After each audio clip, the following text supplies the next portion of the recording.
Hello, everyone. Welcome to Speaking Moistly. After March break, Greg and I were finally able to find some time, and I guess this will be a kind of a quick episode, but we had to get together and discuss the now open coalition between the NDP and the Liberals. Greg, how's it going, man? How was your March break, and what do you think about that? Yeah, you hate to see it. You hate to see it. Well, there wasn't really much of a March break here. I was just continuing to edit more videos from the trucker convoy. Mhm. But yeah, I mean, this has already kind of existed, but it's terrifying to kind of see it like, hey, we're going to make this like official for everyone that we're married now, and that should I say the B word, the female dog word? Uh, I mean, I, like Jagmeet is yeah, Trudeau's. Yeah. Well, I think I yeah, don't. I like think they can that's imagine it now, but but that's like, Jagmeet, buddy, you're on a leash sitting but see, I've been making at fun of. Trudeau's feet. I've been So making that point on my show for the of last, course, year, just because it's so but obvious. And but now now it's official. I It's official know, I now. You know. know, So I was, the collar is there. It I, says yeah, Trudeau's bit. You yeah. know, like I, that's I actually cut up a version of the single ladies, like Beyonce's All the Single Ladies. I cut that and was going to use that as an intro to my show, but then I realized it's a breakup song because like Justin put the ring on it, right? mm, He's committed now. He's committed. right, right, And well, right. actually, it's not the party that's at risk. Everything that I've read about this is the junior party, like the smaller party, gets routed at the next election because everybody's like, well, we don't want liberal, and we don't want those idiots that propped up those liberals, so we won't Yeah. vote for I. Like it's not like, well, the NDP could really do some good with those liberals, hold them in line. They're helping them. They're helping them hide things. Transparency is awful with this coalition. Yeah, and I'm really hoping that this is another miscalculation by them, because for anyone who's watching and paying attention, well, I guess the people who support the NDP and Liberals aren't watching and paying attention, so it'll be just fine. Never mind. But for people who are watching and paying attention, it's like, hey, remember when people told you that it was all about money and power, and that all of these politicians are just going to kind of mindlessly do what's best for their career? It's like, yeah, you can kind Roman of Baber just, said that well, today. all Yeah. sorts of people have said it, Yep. but it's nothing new, really. In Yeah. terms of politicians being all about power, money, and control. I think it. but Yeah. but now, with one foul kind of comment by Trudeau and Jagmeet being butt buddies together, it's like, yes, told you so. Told you Cynical. so. This is real. The This all cynical comes look, down to though. Jagmeet saying not having the money to run a campaign. Mhm. And now it's like, well, my values, my conviction, what I believe in, my constituents. Sorry. Yeah, just gonna go along with this guy so I can keep my kind of career together. That's barely, that hangs by a thread, really. But it might. Well, see, but the thing is, um, 2025 marks the sixth year. After the sixth year in the House of Commons, MPs get a pension, like a very good pension, right? And 2025 marks 6 years for the 29th class of 2019. Yeah. Yeah, Who was exactly. first elected It's in about the 2019? pension. It's about the Who pension. It's not about the who constituents. was right? Once So again, yeah. right, who was first elected in 2019? That was B. Jagmeet Singh, right? Yeah. So pension, and Roman Baber was making the point that and which is the same point you were making, but your individual salary kind of trumps the greater good of humanity, right? If Yep. your salary is going to be cut off, how could you possibly help anyone, right? So Hmm. you go Hmm. along to get along, right? It's very interesting talking about, well, and thinking about the inherent conflict of interest within our political system, right? Like, because it's a human problem, right? And you try and kind of um, make make it as neutral as possible to serve in government, because I don't think it's easy. Like, I don't think it's easy to serve in government, but it seems like right now the WEF has the leaders of the NDP and the Liberals agreeing openly to work together, and I'm just not sure that Canada and Canadians have as much of a say as we should. That's the hesitation I've got. why are you being so polite about it? Well, You I know, feel like, like, you know, I we don't can, think we have the same. Yeah, they're installing left-wing authoritarianism, globo homo authoritarianism. Like, we're in a horrible situation, and this is completely unacceptable. well, I was You trying know, not to catastrophize, but yeah, yeah. well, yeah, you're like, well, yeah, this isn't really what we wanted. Bowser, Yeah. Bowser is taking over, right? Mhm. Like Yeah. they've all the documents have been signed. We got sold out months ago, and they tried to warn us with the October email, and we were all like, I don't see it. And then um, they ordered what, tear gas, and I was like, yeah, Canadians Mhm. don't protest like that. We don't really do that. And then they used the tear gas. And still we're kind of like, well, they wouldn't become, open tyrants because probably the Mhm. population would panic or something like that. I feel like we're underestimating things. Like, Um, I think the majority of people are underestimating things for sure. I think people like me and you are right on the money but I feel okay, in but terms of again, what's going on here. unless you had an almanac like Biff in Back to the Future, like unless you were winning all of the bets that you put down because you knew who the outcome of the race or whatever, you could never prove. Like if I came to you in 20, and we've had this conversation before, right? You know the argument I'm going to make. If I came to you and said, listen, by 2020 there's going to be a virus, and you would say to me, stop watching movies, and then list off the number of movies, V for Vendetta, Contagion, that Outbreak, that had viruses as their main course, and there's a bunch more, man, that, and you'd be like, you just watched too many movies. And by 2020 you'd be like, virus A, and by 2021 you'd be like, this is bullshit. But what I'm trying to say is, even if you call it, if you nail it, nobody's gonna be like, man, you were so right. They're gonna be like, this is a nightmare, eh? You're gonna be like, yes, it is. Or they're gonna say the approved uh, the approved line, and you have to pretend that everything's just hunky dory and nothing bad is happening. And no, Yeah. I haven't been to the grocery store and seen the prices lately. Yeah. 6% inflation Yeah. seems high.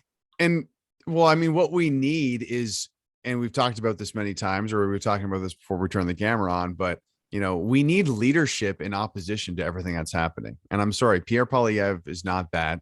And, I don't But think Roman he is Baber is necessarily that, because it's all sort of, it's not strong enough. It's not in strong enough opposition to these Polyev is the leaders. strongest. Well, right now, Bergen He's saying has been. he's saying the things that are getting people excited, but it's not true leadership against what's happening. I agree with you. I don't There think was it's the I don't day think that it's they leadership. cracked down on, like, they started stealing fuel, and New Brunswick when New Brunswick cracked down on, or tried to crack down on unvaccinated people going to grocery stores. Pierre Polyev met with the premier who did that on the day he did that. So I'm not disagreeing with you that Polyev's Right. not And a way, walking the walk. but I'm no, not but dis- a way to frame it though but is no. but Okay. I want to make the point that there's a very big mushy general population that's going to see him and flock to him and think that he's saying the right things. And I just, like, that has to be Right. contended. And this is what I would say to those people. We saw what happened at the trucker convoy. We've seen the behavior of Jagmeet Singh and Justin Trudeau. Everything is already past the pale.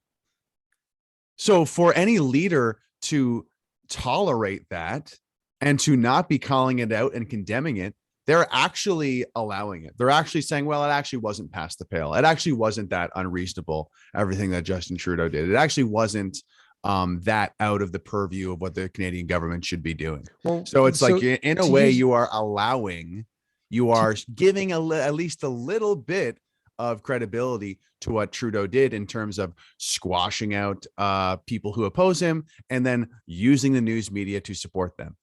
And it's like the way that if you haven't noticed, the news media is a little bit warming up to some of these conservative figures. And it's like, oh, well, isn't that interesting? And won't the Conservative Party be so happy to weaponize the media against us, just as Trudeau has? Like it's still the people versus the establishment. That's the way I look at it. Nothing has changed. These leaders, and I'm sorry, I'd like to think the best of Roman Baber, but I think he's just catering to the convoy people. He's saying all the right things, but it's not strong enough. It's not aggressive enough. It's not condemning the things that Trudeau has done and is Well, continuing.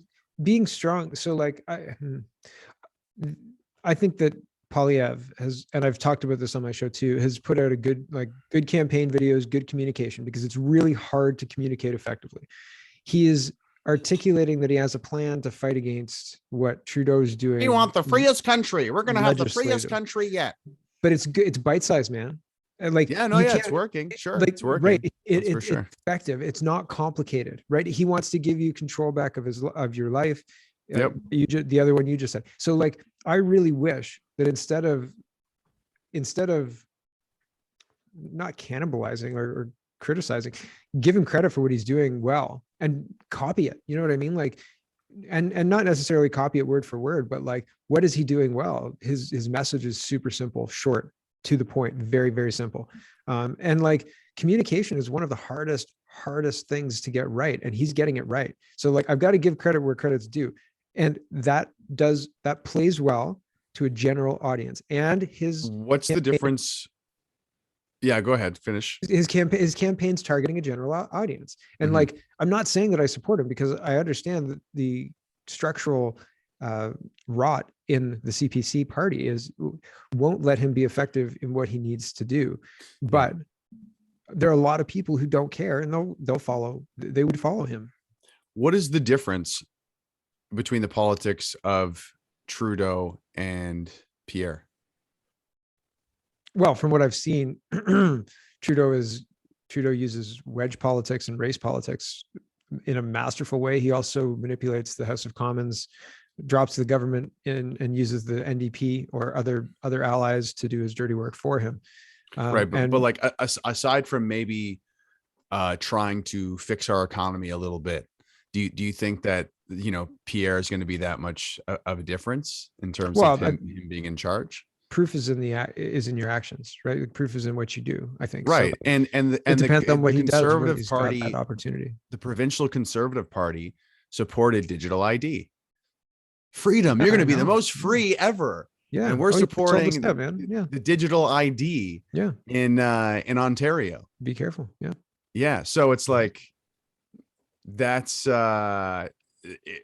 people ask me, oh, what about this Conservative Party? And I tell them, like, until they've completely been derailed and then put back on the rails, like, I can't support this Conservative Party. And right now they're still on the same rails as Aaron O'Toole. They're on the same rails that didn't oppose mandates, didn't oppose anything going on over the past 2 years. That's all.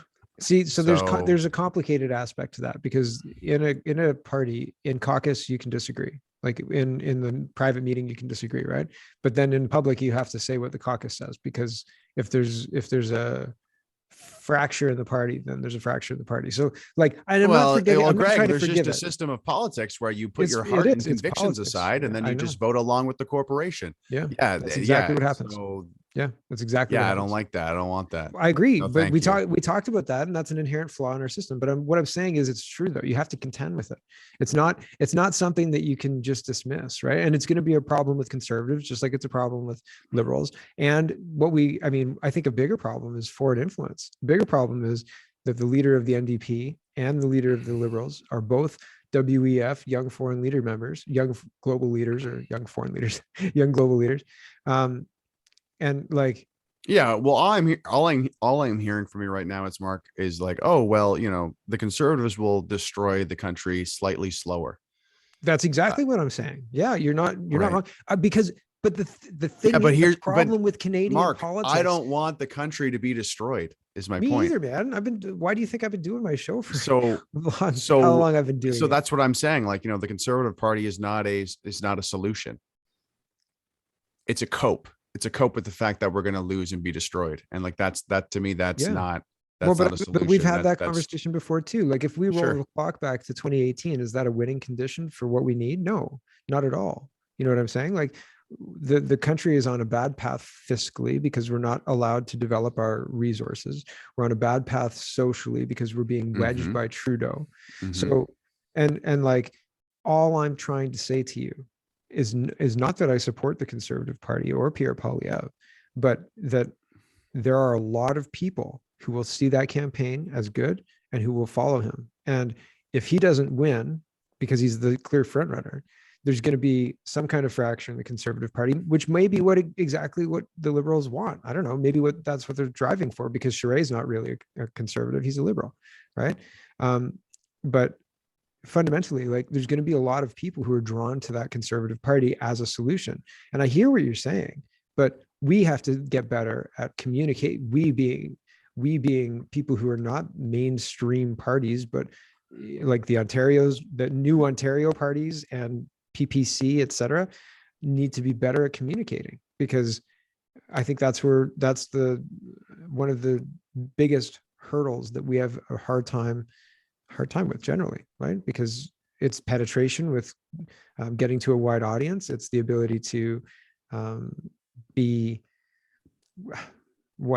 included in the conversation. You know what I mean? Like, it needs, and Bernier, like, the PPC party is polling 13%. They're polling very well. So like, it's not even like they're unheard of. They polled plus 5%. They've got also, there's all sorts of beneficial things, and not to say that they're not doing anything with it. They did a Sugar Shack visit and all that, but communication, we could always get better. And there's examples of better right now in Canada. Yeah, I just think, one of the truckers I talked to said it's freedom or death, buddy. And it's like, to me, it's like picking the Conservatives is like a slightly worse death or a slower death. You know what I mean? And it's like, but the story goes on though, one way or the other. You know what I mean? Like, the worst case scenario, but in terms of what you truly want for the country, how does supporting the Conservative Party actually help you get what you truly want? Every one of your convictions, every one of your values. How does supporting the Conservative Party help you get that? Do you think I support the Conservative Party? But this is an important question. It's like, how does supporting down a kind of false, watered down version of what you believe in help you kind of manifest what you would hope for the country? Well, the problem is that what I want for the country is what I grew up in, and we're so far away from that it's shocking. You know what I mean? Like, and I don't know if that's communicated very well, but like, we had unity in Canada, right? There was a time where it didn't matter kind of like what your skin color was, it mattered who you were, right? And like, I grew up in the 90s in high school, and I was going to college in the early 2000s and working in the early 2000s. And, people were open-minded, and, people could bring ideas, and I like, oh, the 90s. yeah, the man. 90s and early 2000s. You could disagree. Take me you back. You could be like, oh man, I don't, I don't see it that way, but whatever. And then you could go have a beer or whatever you want. And like, it was just a more peaceful way to be. And like, Jeepers Creepers, like, I have to go as well, Stu. So I fundamentally think that there are massive flaws and structural rot in the Conservative Party. There's some big problems. But what I think doesn't really matter all that much. Like, there's a huge amount of people who will see the messaging from the Conservative Party, and who will be convinced that they are what you were saying, like, be able to fix this problem. Mm-hmm. And does that make us any better? No, because like I said, 2018 doesn't represent a victory circumstance, right? Even 2015, going back to 2015, it doesn't represent fixing the structural problems that are inherent in our electoral systems, or the way our governance system is set up. We've got some really big problems for accountability, for medical officers of health that can just magically make medical interventions mandatory at the wave of a Section 22 order. Yeah. Right? Like, it's just wild. I think it's going to be a long decade. We're only in the second, or I guess technically third year here. And I think that people need to, because I think a lot of Canadians, more and more of them, even if they are in the left wing, I think they are completely and more disenfranchised with the political class. Mm-hmm. Like, if you're a liberal, you never liked the Conservative Party. And now you're kind of starting to be like, I don't know even about, this Liberal Party or NDP Party. And I think that's happening, of course, on the other side as well. And I think that people need to realize that, you need to connect with your values, connect with communities and realize that you could potentially be connecting with an actual voting block or building a voting block of people. This was actually a lot simpler back in the day when there wasn't as much division everywhere. And it's like, oh, we are all Christians or whatever. Like we all have the same sort of values. We're on the same page. That's obviously not the case anymore. It might be though for Muslim and Jewish communities, which is interesting. It doesn't exist the same way as it did for Catholics and Christians anymore. But maybe it's time to change that. Maybe it's time to, whether it's a local group or an online YouTube channel or what have you. I think that Canadians, in a sense, need to look at their fellow people and connect with their fellow people. And because I think we all agree, we're upset with the way this political class operates, Yep. No matter how you cut it. So I think that because if that happens in a large enough way, just look at the solidarity movement in Poland, for example. It comes to the people uniting as one. And then when it's time, rising up and voting in the right people. Like once that network's already there, once that kind of connection is already there, then it can happen. And that might sound like a crazy, like pipe dream, but it's, it's going to be a long decade.